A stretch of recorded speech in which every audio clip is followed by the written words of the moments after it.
Let's talk about Kapwa. What is Kapwa? It's a very common word that's used in Filipino language. It's commonly used to refer to others, like our neighbors, people in the streets that we run into, the strangers, as kapwa. So kapwa, in a sense, is a very common word that means, that kind of denotes connectedness.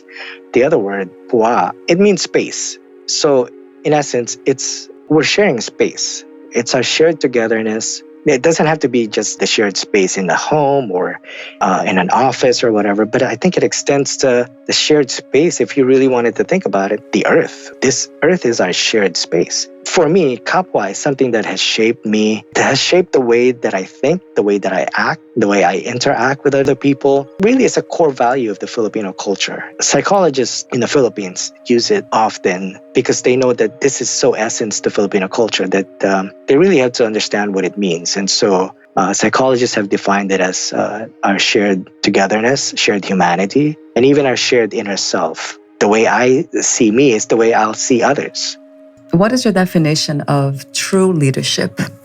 True leadership, I think it's a very timely question. We have our struggles with finding true, reliable, good leadership. In my book, Lessons in Leadership from the Saints, I really wanted to kind of turn our eyes towards the saints and find examples in the lives that they lived, in the path that they pursued. In Old English vocabulary, lead comes from the word laed. It's spelled L-A-E-D, laed, which means to know the way. And so leadership really is essentially showing the way. But before we can show the way, we need to know the way. And the message of the gospel, Jesus Christ is the way, the truth, and the life. So he's the way. And he showed it to us all the way to death. He was leading us. And the saints kind of followed that path, followed that way. And that path is to holiness, to wholeness, to joy. It's that sense of joy and sense of purpose. We follow that path. And so, the saints essentially are pointing us because they've known the way, they've lived it out.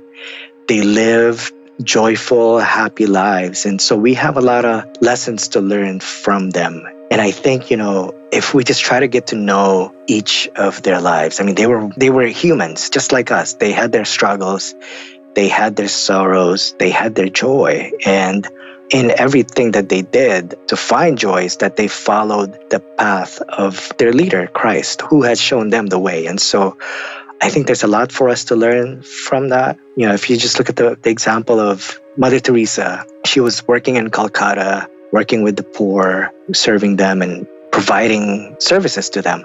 The journalist, Malcolm Muggeridge, who was covering Mother Teresa at the time, kind of saw that authenticity in Mother Teresa. And so he wanted to discover for himself, where's that source of joy and source of kind of energy that Mother Teresa was drawing from, source of joy and hope and love. Malcolm Muggeridge, looked for that same source and eventually, converted to the same faith. And so, in that sense, Mother Teresa had shown leadership in a very authentic way.